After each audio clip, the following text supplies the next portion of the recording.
మీడియాలో ఒక వార్త నడుస్తుంది. భారతీయ జనతా పార్టీకి ప్రెసిడెంట్ ఎవరు కావాలి, కేంద్రం నుంచి ఒక సిగ్నల్ వచ్చిందని ఆ విధంగా ఒక వార్త అయితే నడుస్తుంది.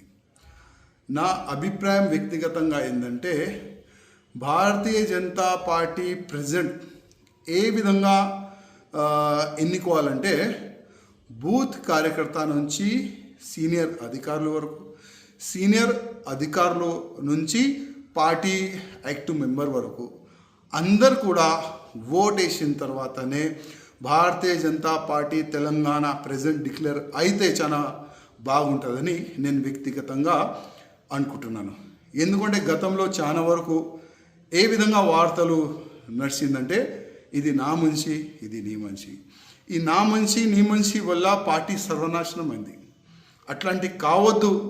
తెలంగాణలో భారతీయ జనతా పార్టీ ప్రభుత్వం రావాలంటే భారతీయ జనతా పార్టీ బూత్ కార్యకర్త మంచి ప్రెసిడెంట్ కావాలని నేను వ్యక్తిగతంగా అనుకుంటున్నాను.